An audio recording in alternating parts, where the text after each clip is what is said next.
Our scripture reading today comes from the Gospel of John, chapter 17, verses 20 through 26. Hear now these words. I ask not only on behalf of these, but also on behalf of those who will believe in me through their word, that they may all be one, as you, Father, are in me, and I am in you. May they also be in us, so that the world may believe that you have sent me. The glory that you have given me, I have given them, so that they may be one, as we are one, I and them, and you and me, that they may be completely one, so that the world may know that you have sent me and have loved them, even as you have loved me. Father, I desire that those also whom you have given me may be with me where I am, to see my glory, which you have given me because you loved me before the foundation of the world.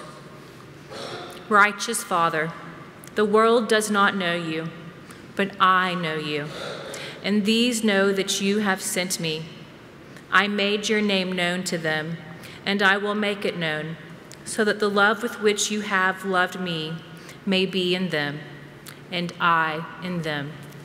This is the word of God for us, the people of God. Thanks be to God.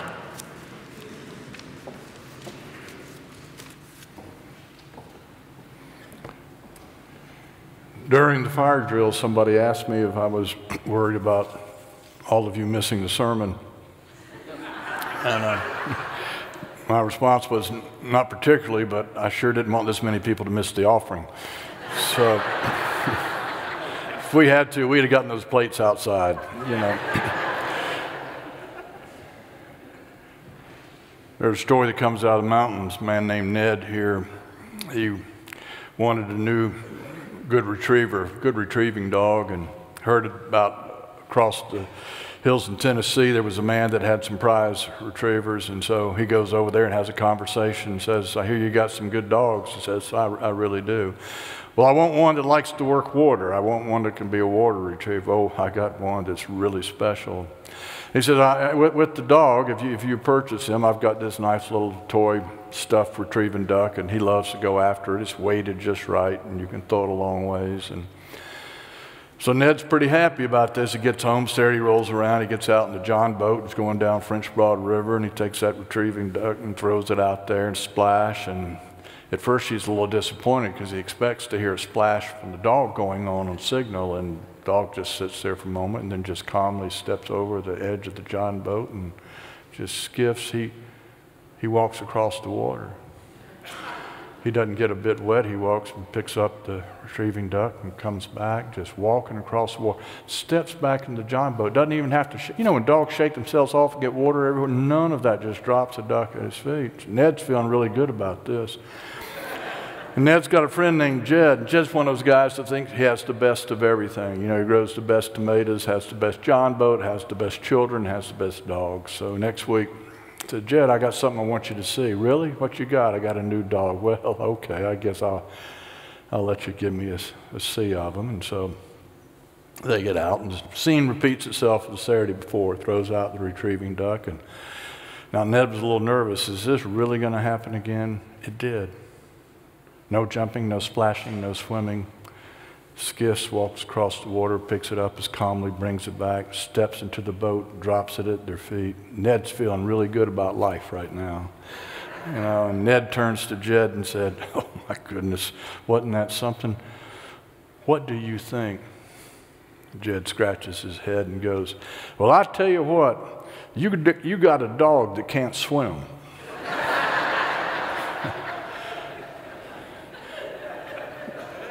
Now, what's the point of me telling you this story? Oh, there is a point. The point is that you can be standing in the middle of a miracle and miss it, okay? You're in the middle of some miracles right now you may be missing. Like what?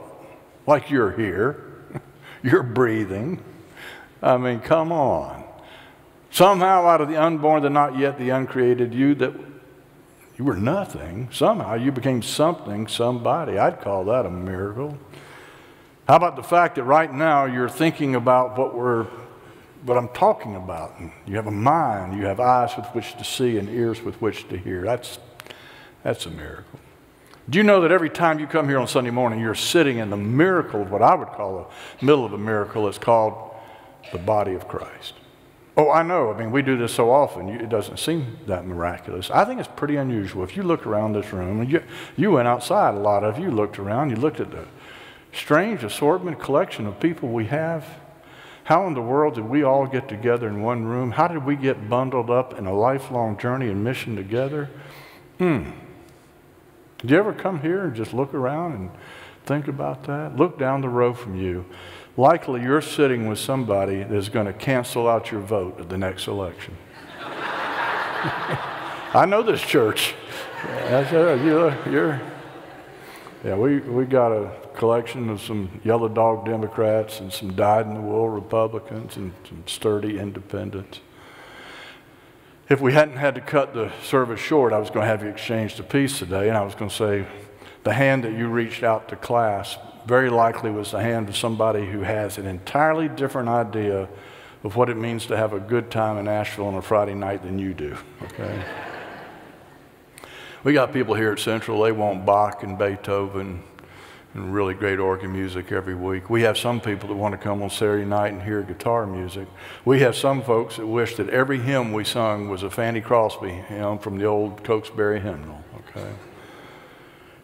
Look, what we're doing here today, this is not the way we usually gather as human beings. We normally organize ourselves in political, social, economic, ethnic tribes. We call them sororities, fraternities, country clubs, planned neighborhoods, advocacy groups, and nothing wrong with those groups. I mean, I understand it. I mean, sometimes we just like to be with people that care about the same things we do, and people with whom we don't have to explain ourselves, people with whom we can have a kind of shorthand, like-minded people. The only human organization that I can think of that God forbids to act like that is us, okay? God says, sorry, we're not playing by those rules. Here, there's no insiders, there's no outsiders. All those systems, all those divisions, they get demolished. Now, God doesn't do that because God's mean. God just has a whole different idea of how we organize things and how to organize life. God doesn't divide people up the way we do. And certainly Jesus didn't come into the world to teach us new ways to separate ourselves. No, using mountain vernacular, it's more like Jesus came to break apart the barbed wire fence that we have strung between ourselves and others so we could step through it. Speaking of Jesus, he's speaking to us in the 17th chapter of John. This is like a last will and testament, some of his final words right before he died. It's a prayer. He says, Father, I ask of my followers that they might be one. I don't ask that just for their own regard, although I do ask it for that, but I ask it for the sake of the world from which will come their words about me. I ask that they might be one, that you and I might have this strange kind of union with each other that Jesus had with his Father, a unity grounded in love. Okay, now if that's Jesus' prayer for us, at first glance you could say it's been a dismal failure. If you go out there on the streets of Asheville and ask just about anyone what they think about the essential unity of the church, they'd probably laugh. I mean, goodness gracious, here in Buncombe County we have 28 different denominations, and most of us really don't get together and talk that much with each other. When I was in Shelby, there was a First Baptist Church, Second Baptist Church, and a Third Baptist Church.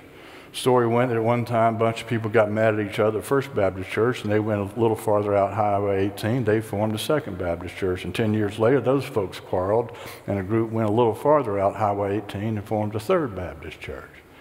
I mean, come on, we've heard the stories. We have seen church divide themselves over the color of the carpet, the gender of the preacher, the style of music and things like that. I don't think it really should surprise us in some way. I mean, when we get into church, we don't park our humanity at the door. Disagreement, conflict, that's inevitable. Division is not.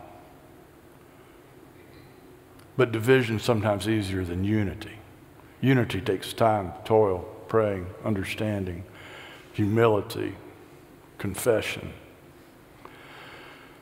Despite our failures around unity, there have been some churches that have made a real attempt to figure out what that means. And here we are looking at 180 years. For 180 years, the people that God has started here, and through all those years, we found a way to hold out and hold on to each other. I think if you look at our history, that has been a part of our hope and prayer. I've been here almost 20 years, and I would have to say that through most of our dealings with one another and trying to be a church, there has been an overall spirit of mutual respect and cooperation. It really has been. There has been not just an air of civility, but even when we have disagreements, a kind of holy courtesy with which we respond to each other. Remember Covey's 7 Habits of the Heart? Habit 5. Seek first to understand, then to be understood. And I've seen a lot of that around here, I have. But I don't want to make it sound like unity is a human accomplishment, because it isn't. And Jesus doesn't pray, dear God, help my followers to act like they are one. He says, Father, I ask you to help them, because only God can really make us one. And I think about it this way. Jesus, who is teaching us or praying this prayer for us, actually, he becomes our peace. He becomes the answer to that prayer. Paul writes the letter to the Corinthians. Oh, that church was always fighting. They were always squabbling. And he doesn't try to wade into their squabbling and mediate it for them about, the merits of their arguments or counter-arguments. He asks a question. Paul loved to ask questions. He said, is Christ divided? Oh, and you know how Paul liked to answer his questions. And Paul goes, no. Do we belong to Christ? Yes. Then can we be divided? No, I guess not. And if we do, and if we are, then we belong to someone else. But it's not just that Christ is one. It's the way he helps us to be one by helping us to relate to God in a parental way. Like a parent, God is the source of all creation, all creation. Like a parent, God is the source of all life, all existence. You see, out of that sense of parental love, this is what holds everything together. It keeps everything hanging together. We have a sense of connectedness. Remember St. Francis, brother, sun, sister, moon. Because we come from the same source, we're all brothers and sisters. You see what Jesus was giving us here? A whole new way of seeing that transcends, us and them. It transcends insider and outsider. Look how we divide ourselves. We do it all the time.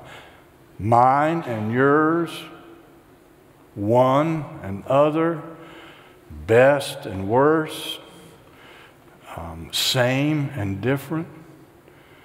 But then in Christ, in his kind of way of helping us to see the world, that dualism dissolves. And think of it this way. Now it's yours and mine. It evolves into ours, and one and other transforms into one another. So Jesus prayed that we might be one, and he really becomes that peace, that oneness. I don't want you to confuse this prayer. Don't mistake it for saying we're all going to be just alike. This is unity amidst diversity. I think about the people, those first followers Jesus gathered around him. My goodness. They didn't get their mail out of the same box. Peter was so different than John. Philip, he was not at all like Thomas. And Jesus didn't whittle away at the edges of their difference. No, he said, oh, he wanted it to be like that because he believed they could round each other out. One person's weaknesses balanced by the other person's strength. None of them could be as strong alone as all of them working together. I came across recently an interesting book. It was written by a man named Scott McKnight, and he talks about, the name of the book is Fellowship of Difference. And in this book, he suggests there are two ways of going about making a salad. Now, you may not agree with this, but this is what he does. He says, first of all, there's a typical American way, and that is you take a handful of iceberg lettuce and you throw it down the bottom of the bowl, and you think, well, maybe I ought to have a veggie or two, so you cut up a little bit of tomato, maybe a little bit of carrot, throw a couple of olives in there. But then most importantly, you drench it. You drench it with as much dressing as you can put on there, you know, Russian or ranch or blue cheese. But then he said, there's the right way of making a salad. You might not agree with this, but this is how he described it. He says you take all those core ingredients, you gather them up, things like spinach and kale and chard and arugula. Okay, if you have to have a little bit of iceberg lettuce, and then you grind all of that up, and then you cut up some tomatoes and some carrots and some onions and some red cabbage and some pepper. And then you add, then he said you add some nuts, some dried fruit, and then you sprinkle on some pecorino romano cheese. And then the last act, you drizzle some wonderful, the best kind of olive oil over the top, because the olive oil brings out the taste, the best taste that's in all of those items. He said, surely that's what God had in mind when God created a mixed salad. But listen to what he does with the metaphor. He said, here's our problem with the church at times. We have tried to make church the American salad way. Okay? We smother the differences.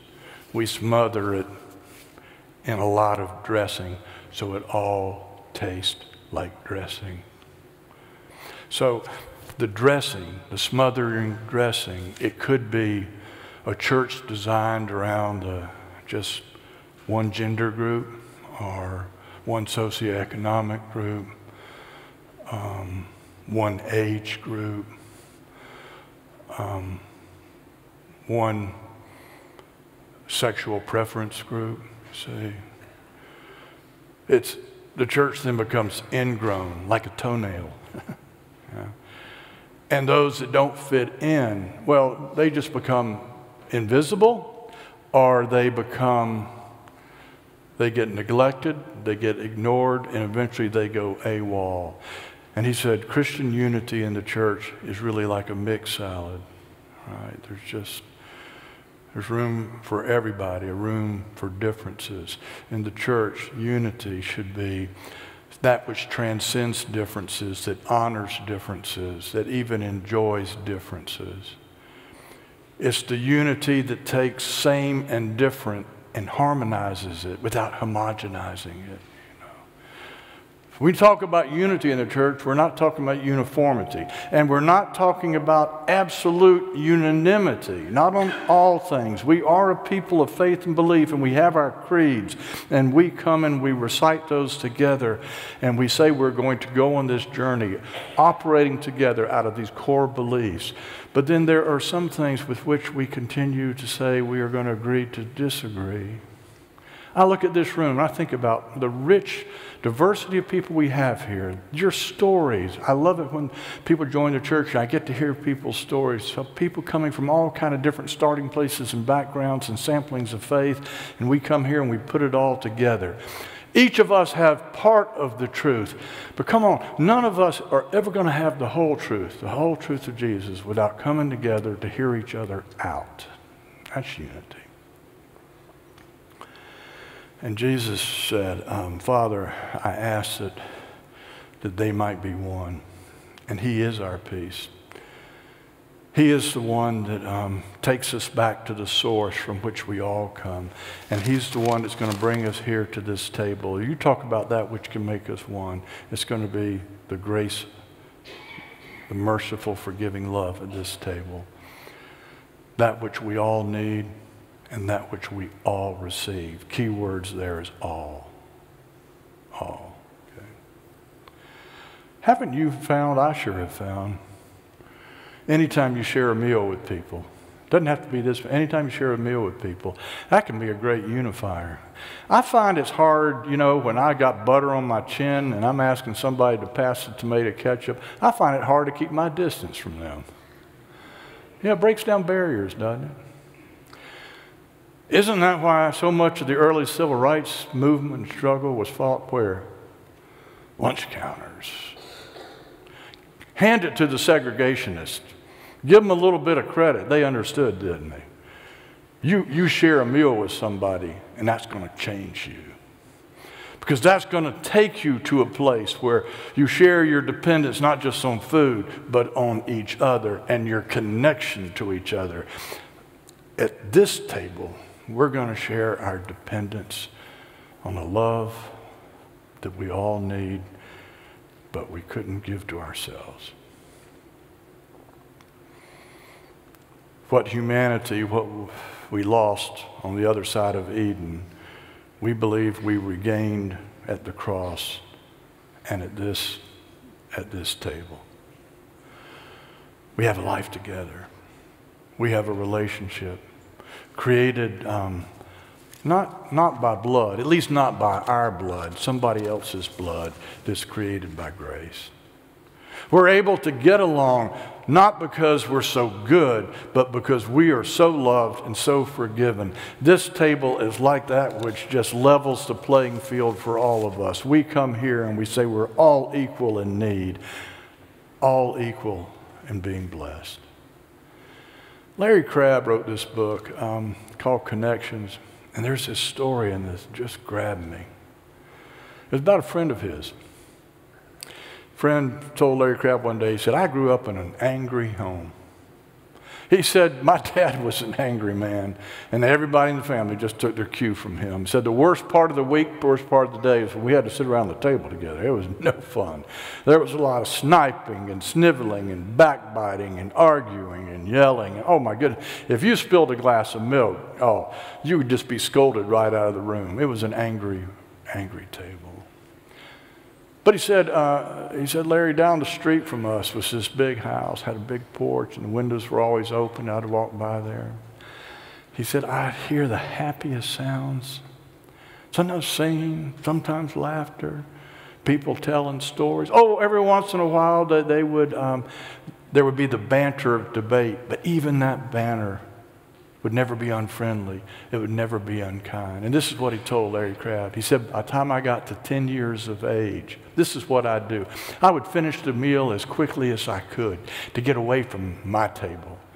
And I'd make up some excuse. You know what I would do? He said, I would go down to that house, that happy house, and I would crawl under the steps going up to their front porch and sit there, just sit there, so I could hear those joyful, loving sounds coming from that family. Larry Crabb one day said to his friend, I want you to imagine something. I want you to imagine one day you're there underneath those steps, and the father in the house discovered that you were there, and he sent his son outside. He said, go, tell him to come in and sit at the table. Yeah.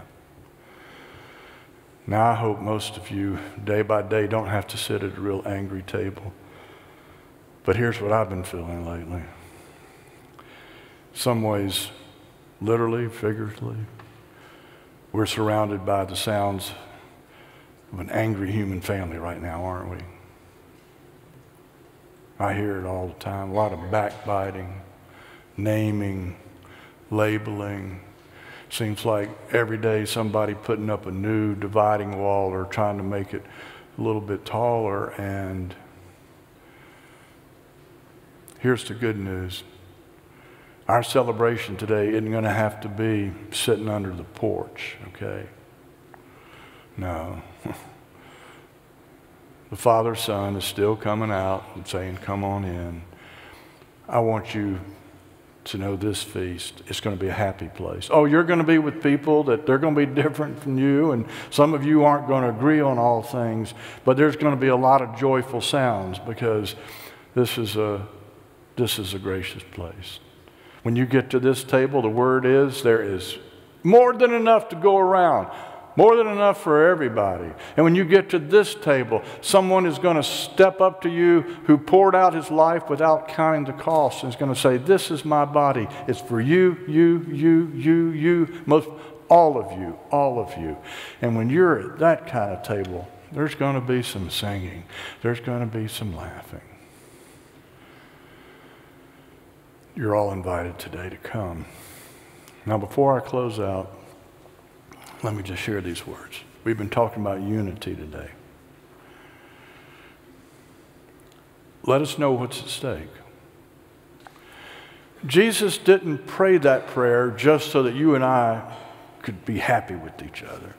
No, he said, I'm praying this for the sake of the world so people might believe. When people look at a bunch of folks like us who are different in so many ways, who are doing things together, doing beautiful things for God in this world, that world stops and says, that's unusual. Whatever those people believe, it must be real. It must be working. It's a miracle, you see, especially when it's a unity in love. It's a miracle. Now, if that seems too far for us to reach toward, don't fret, because God's dreams come true. Look at us. Here we are today. God's dream coming true right here in Asheville. Let our prayer be this. May the God who gave us the will to start and build this church 180 years ago, may he give us the unity to sustain it.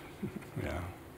Remember, that was Jesus' prayer, that all of us might be one.